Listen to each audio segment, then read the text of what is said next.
Are you trying to do too much at once? Hi, my name is Samra Abu-Selby, and I'm the host of the show Super Awesome You. You can find more of our content at Super Awesome Mix on Instagram and superawesomemix.com. If you have already left a 5-star review, thank you so much. I genuinely appreciate it. It means a lot. And if you haven't, please take a moment and leave a 5-star review on the player that you listen to this podcast with. It helps encourage other people to press play, which means hopefully more people becoming super awesome out in the world, and we could all use that. This week, I want to talk about something that is very, very applicable to my life every single day, which is the question of, am I doing too much at once? The answer is often yes.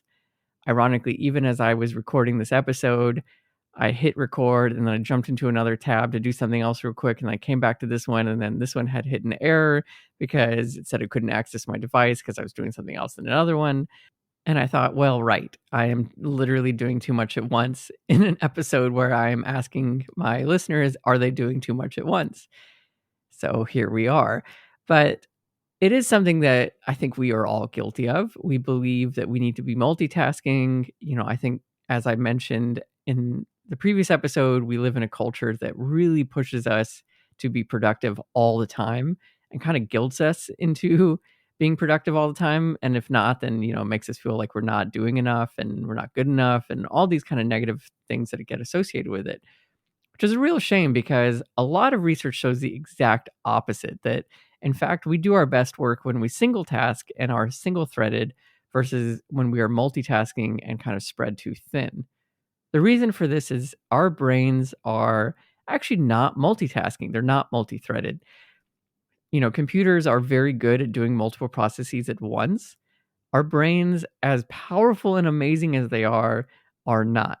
In fact, when you are multitasking, you're not really genuinely multitasking. You're just constantly context switching.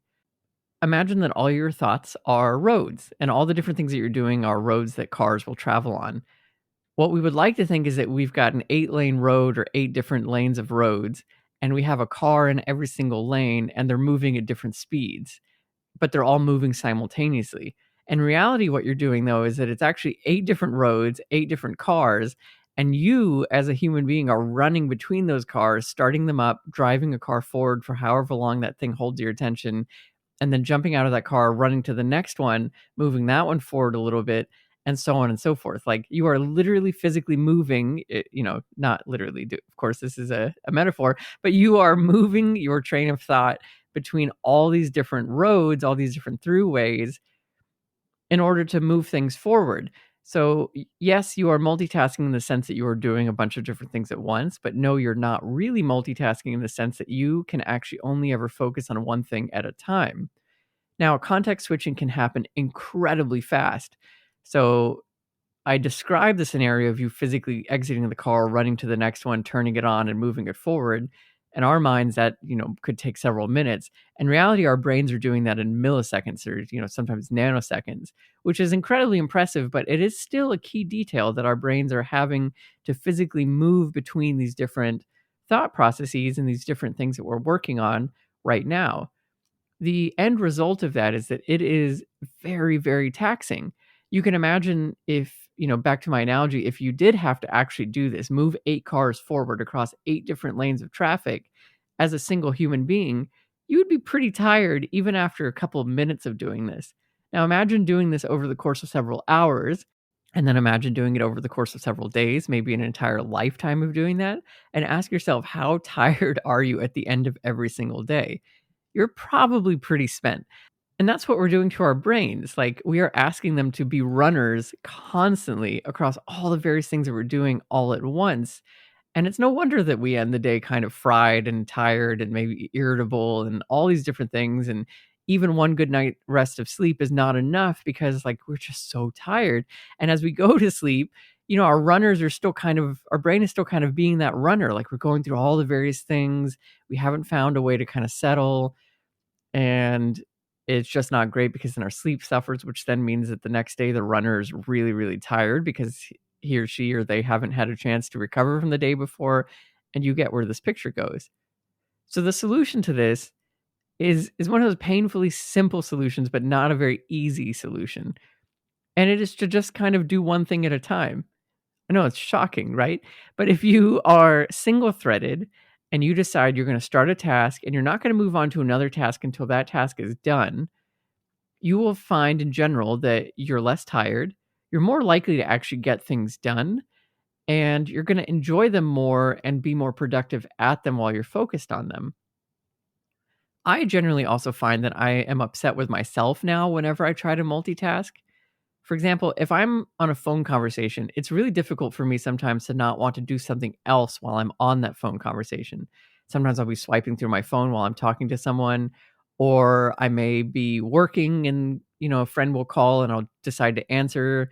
I work remotely, so, it's a little bit easier. It feels easier to take a phone call because I'm like, well, cool, I'm just sitting alone at home working remotely. But then a Slack message will come through or an email will come through or I'll notice something in the project that I'm working on. And all of a sudden my brain goes to that. And I'm thinking about this message that I'm reading from my boss or from a peer. And I realize, oh, shoot, my friend's been talking for the last 30 seconds. And I kind of missed everything that they said. And now I'm in that very uncomfortable position to be like, hey, I'm so sorry. I got distracted. Can you repeat what you said? And now I'm listening to them again repeat, and I'm hoping that another message doesn't come through, or I need to physically look away from my screen because more messages are coming through, and I'm battling that attention. When I do that, I feel miserable. I feel that I wasn't kind to my friend because I wasn't giving them my attention. And I'm certainly not being great at my job because someone is messaging me and I'm not able to kind of give them, proper responses. And I'm worried that maybe I'm giving them wrong information or bad information. The whole thing doesn't play out very well. What I have been doing though, and getting a little bit better about this, is whenever I sit down to work, I put my phone into a do not disturb mode that supports work. I will flip it physically over to where if something comes through, it's not lighting up my screen and I'm not distracted by it. Or sometimes I'll put it, out of reach, just out of reach, in case I get a phone call or something that tends to be a little bit more urgent and I do need to pick it up.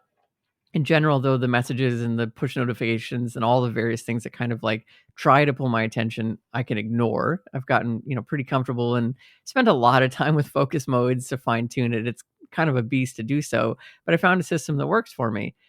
And I decide, starting at like 9 or 9:30, I'm in work mode and I'm going to do my best to kind of ignore text messages from friends. They know this by now. And, if you're worried about that, you could literally tell your friends and family, hey, I'm going to really try to be focused on what I'm doing throughout the day. It might take a while to hear from me. They would probably appreciate that if you all of a sudden go from responding in 1 minute to not responding for several hours. You don't want to worry anyone.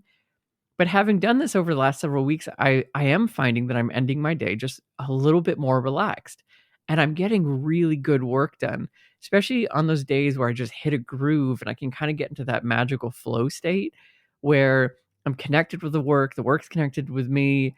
I'm kind of just zeroed in on it and I'm not paying attention to much else. Like my brain just literally hits that groove and it's like you're in cruise control on a highway, to go back to the car metaphor. It feels fantastic. That is a very hard state to achieve, and that's certainly not a daily thing that happens, but it will never happen if you don't give yourself the opportunity to kind of be single-threaded and focused. So it is very important to give yourself that space to focus on one thing at a time as best you can. At least carve out some time where you're going to be single-threaded. It doesn't have to be an all-day thing. Again, let's be realistic. Life is very demanding on us as human beings these days. So maybe you just decide from 9 to 10, go into focus mode, not going to pick up my phone. All my friends know not to reach me.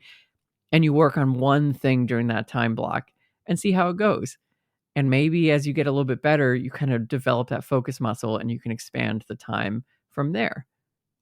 So this week's song of the week is kind of a funny one, and it is Shut Up and Dance by Walk the Moon.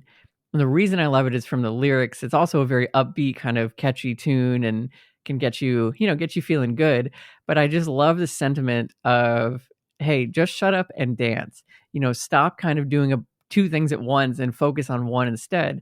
And that really is the heart of this song, which is, you know, don't try to keep talking and keep doing all these other things. Just allow yourself to kind of go into your body, allow your body to do its thing, allow your mind to do its thing, and focus on something and really feel it, like live that moment.